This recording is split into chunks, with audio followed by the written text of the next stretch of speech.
Karibu sana ndugu mpendwa katika chaneli yako pendwa ya Dimen TV, tuweze kufahamu mambo ya asili kabisa ambayo inatakiwa uweze kuyafanya kuweza kukusaidia wewe kuweza kufaulu mitihani yako, lakini pia katika nyanja ama sekta ile ya masomo uweze kufanya vizuri, hata kama pengine unafanya kazi nyingine ama shughuli nyingine, ili uweze kufaulu vizuri. Kuna mambo ambayo inatakiwa uweze kuyazingatia, ni kama yafuatayo. Kwanza kabisa, kuwa na ratiba maalum ambayo itakutengenezea nafasi ya wewe kuweza kujisomea, lakini pia kufanya majukumu mengine. Unajua kosa wengi ambalo wanalifanya ni kwamba anakuwa hana ratiba, yani akishtuka muda wote anaweza akasoma, akishtuka muda wote anaweza akahusika katika mazingira hayo ya kielimu, lakini kimsingi ubongo huwa unahitaji wakati mwingine kuweza kupumzika, wakati mwingine unahitaji kuweza kupata vitu fulani vya kitofauti. Hivyo ukiupangilia mfumo ama utaratibu mzuri wa ratiba, inaweza ikawa ni rahisi kujitengenezea mazingira ya wewe kuweza kufaulu. Na ukitaka uamini ya kwamba ubongo pia unahitaji ratiba, ni kwamba kama wewe ni mtu ambaye umeshazoea labda kuamka saa 12 asubuhi, labda ukaanza kwa kuweka alarm mara ya kwanza, ya pili, ya tatu, mwisho wa siku hata kama ile alarm ukija kuiondoa,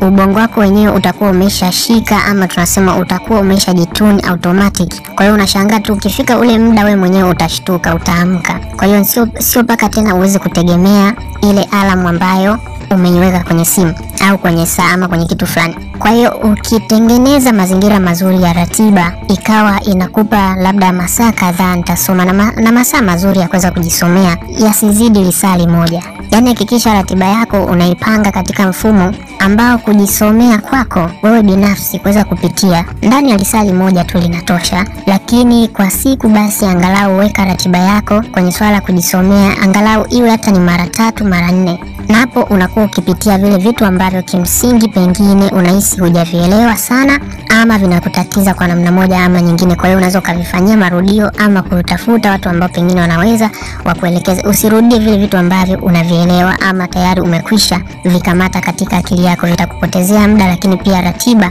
inatakiwa uweze kwenda nayo vizuri. Lakini pia swala zima la kupumzika ni swala la muhimu sana. Pata muda wa kutosha kuweza kupumzika. Kisayansi inakadiriwa masaa 8 yanamfaa sana binadamu kuweza kupumzika na akili yake kuweza kuwa vizuri, kuchaji vizuri. Kwa hiyo masaa 8 hakikisha unapumzika, hakikisha unalala usingizi ambao ni mzuri. Kwanza hakikisha pia na mazingira ambayo utakwenda kulala yanakuwa ni mazingira safi, kwa sababu akili jinsi ambavyo ilivyo, pindi ambapo utakaa katika mazingira ambayo ni mabovu ama tunasema yako rafu ama yako ovyo, kuna uchafu na vitu kama hivyo, pia akili yako wakati mwingine inaweza ikaendana na mazingira ya namna hiyo. Yani hata kama ukiwa unasoma, hata kama ukiwa unapitia, basi vitu vyako vingi vinakuwa rafu. Yani hata mpangilio wa ratiba yako inakuwa ni rafu, kwa sababu unakaa pia katika mazingira ambayo ni rafu.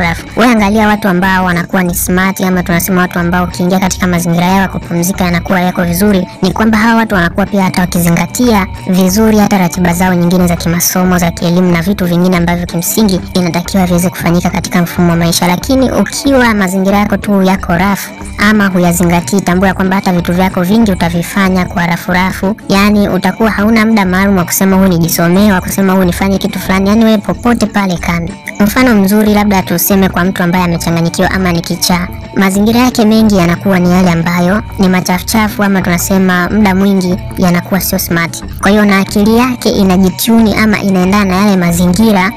Hata kama kuna mazingira mengine mazuri anayaona, lakini hawezi akajihusisha hapo, atakuwa akienda kwenye yale ambayo akili yake imeshazoea. Kwa hiyo pia mazingira yetu ambayo tunakuwa tumeandaa pia yana nguvu kubwa sana katika kushawishi wewe kuweza kuwa smart ama kuongeza nguvu katika ubongo wako katika hali ya kuweza kushika vitu ama kuongeza ufaulu ambao una.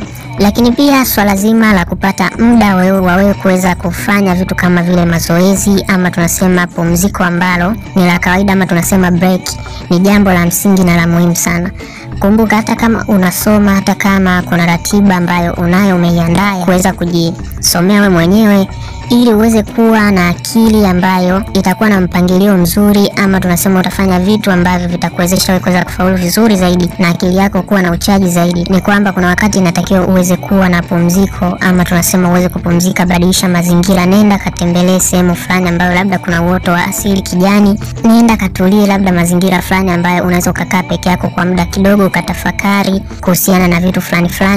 Ama licha hivyo, huu muda wa kupumzika unaweza ukafanya kitu ambacho inaitwa meditation, ama tunasema ukafanya tahajudi. Meditation hii ni hali ambayo unautuliza ubongo wako na kutafakari katika kitu kimoja. Wengi huwa wanakosea ni kwamba muda wa break ama tunasema muda wa pumziko anaufanya ndio muda wa kwenda kufanya vitu vingine ambavyo vinamuongezea yeye aidha mawazo, ama licha hivyo vinaongeza tena mzigo wa vitu vingine katika akili yake. Labda huo muda wa break ndo anautumia kuweza kufanya labda kazi nyingine za kimasomo, labda kuna vitu hakuweza kukamilisha, ama huo muda yeye ndo anaona kwake ni fursa ya kuihangaisha akili yake kuweza kufanya kitu fulani cha kufikirika. Kwa hiyo inatakiwa uwe na break, ama tunasema uwe na muda pia wa kupumzika, kutafakari nje ya kile kitu ambacho umezoea kukifanya, mfano kama vile kusoma. Lakini pia njia nyingine ni kutengeneza magrupu ya discussion, ama tunasema kutengeneza makundi ambayo yatakuwa ni ya majadiliano kwa ajili ya kile kitu ambacho pengine unakisoma kila mara, ama pengine mmesha kisoma muwe mnajadiliana. Lakini pia njia nyingine nzuri ya kusoma ni ile ambayo mnaweza mkawa mnaulizana maswali ya hapa na pale, ukatoa kile kitu ambacho unacho, mwingine akashirikisha na vitu kama hivyo. Hii itawezesha zaidi nyie kuweza kufaulu na kufanya vizuri, kwa sababu utambua kwamba vitu ambavyo huwa vinashikikaga ama vitu ambavyo vinakaa akilini sana ni vile vitu ambavyo kimsingi hujaviandalia mazingira ya wewe kuwa serious navyo. Mfano mzuri ni kwamba kuna tukio linaweza likawa limetokea tu la ghafla, haukuweza kujiandaa kwamba hilo tukio niweze kuliona, labda nilifikiria likae kwenye akili yangu, hapana. Lakini kwa sababu limetokea katika mazingira ya ghafla na akili yako kuna mshtuko fulani ilipata, kwa hiyo unajikuta pale lile tukio linakuwa ni la kudumu katika akili yako, ama unalikumbuka mara kwa mara. Hivyo pindi ambapo unakuwa ukidiscuss na watu wengine, ama pindi ambapo mnakuwa mkiulizana maswali na vitu kama hivi, kwa sababu ni kitu cha kushtukiza, ni kitu ambacho hujajiandaa nacho, hii itakuweka na itakufanya uweze kukumbuka kwa muda mrefu kile kitu ambacho pengine mlikuwa mnakiongelea ama mmekidiscuss kwa pamoja, ama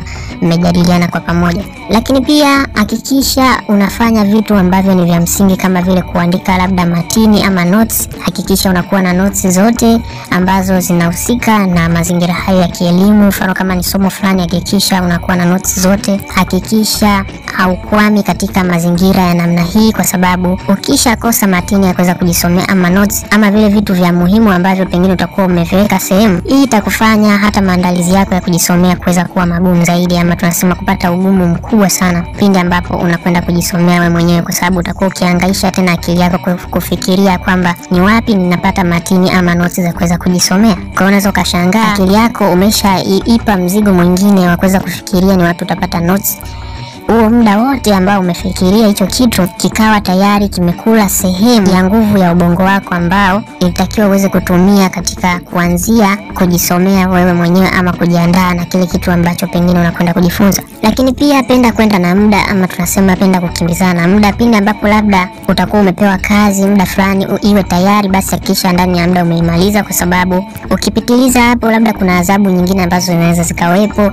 Hizi zitakufanya uanze kufikiria zile adhabu, lakini pia zitakuondoa kwenye mudi kwa sababu hujamaliza kazi. Kwa hiyo kimbizana na muda, penda kubanana na muda, usipende kuweza kulaza viporo ambavyo kimsingi unaweza ukavifanya ama kuvitimiza ndani ya muda na ukawa umewasilisha kazi ndani ya muda, ili iweze kukuweka huru na mambo mengine. Kwa sababu usipozingatia muda ni kwamba ule muda ukipita, labda mwalimu ndo alikuwa anahitaji kazi yake, ama labda kuna kitu ambacho kilikuwa kinahitajika na haujatimiza, ni kwamba sasa hii itakuwa inakupa mazingira magumu ya wewe kuweza kufanya vizuri katika kile kitu ambacho unajiandaa ama unasoma. Lakini pia inatakiwa uwe ni mtu wa kupenda kufanya mazoezi, kwa sababu mazoezi yanafanya mwili unakuwa active, ama tunasema asilimia kubwa ya viungo vya mwili vinakuwa vikifanya kazi vizuri zaidi pindi ambapo pia unakuwa ukifanya mazoezi ya kutosha. Lakini pia hii itakuwezesha hata kuepusha baadhi ya magonjwa ama maradhi mengine, kwa sababu unafanya mazoezi mara kwa mara, ama ni mtu ambaye umekuwa ukihakikisha mwili wako unakuwa imara zaidi muda wote. Kwa hiyo mazoezi pia yanaweza kukusaidia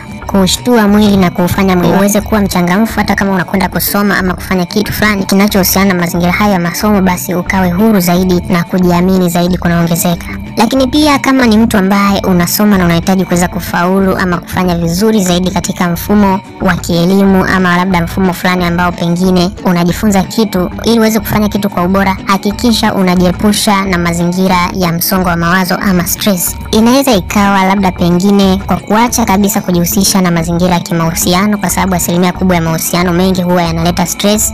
Lakini pia licha ya hivyo, usifanye vitu ambavyo pengine vinaweza vikakuingiza kwenye ugomvi wewe baina yako yako wewe na mtu mwingine ama watu fulani, lakini pia usishiriki katika mazingira ambayo kiujumla yanaweza kukufanya ukawa nje ya mudi ama ukakasirika ama ukaghadhibika. Tambua kwamba mazingira ya namna hii yatakufanya ubongo wako usiweze kufanya vizuri katika kile kitu ambacho pengine unajifunza ama kile kitu ambacho unakisoma, kwa sababu hata kama unasoma havitoingia wala havitokaa, kwa sababu tayari una msongo wa mawazo ama una stress. Kwa hiyo jitahidi sana kuepusha mazingira ya namna hii ili uweze kufanya vizuri ama akili yako iweze kutulia.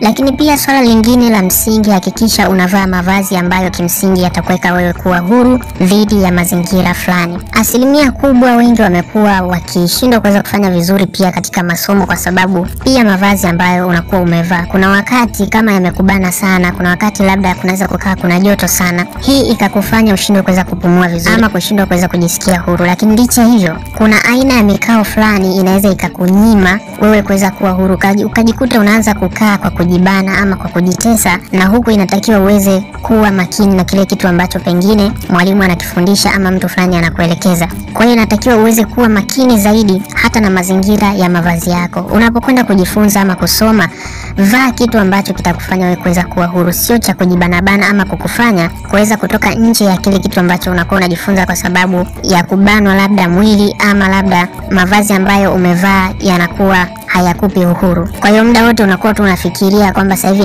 nikae mkao huu, sasa hivi nikae hivi, sasa hivi nifanye hivi, kitu ambacho kinakupotezea muda, lakini pia kinaufanya ubongo wako unakuwa na kelele nyingi ambazo sio za msingi, ambazo zinaweza zikaepukika. Lakini kubwa kwa yote, basi hakikisha katika kila kitu ambacho unakifanya unamshirikisha Mungu, kwa sababu yeye atakaposhiriki katika mazingira yako, kuna uwezekano mkubwa sana wa kufanya vizuri zaidi na kufaulu vizuri zaidi, kwa sababu unamtegemea Mungu. Yeye atakulinda, lakini pia atakisha anaongeza uchaji katika mfumo wa akili yako na maisha yako kiujumla, na unakuwa unafanya vizuri katika mitihani yako ama katika mazingira haya ya kielimu. Nikushukuru sana, niseme sasa sina la ziada. Hii ni Dmen TV, binya subscribe button, share, like, comment, tuweze kukutana katika funzo lingine.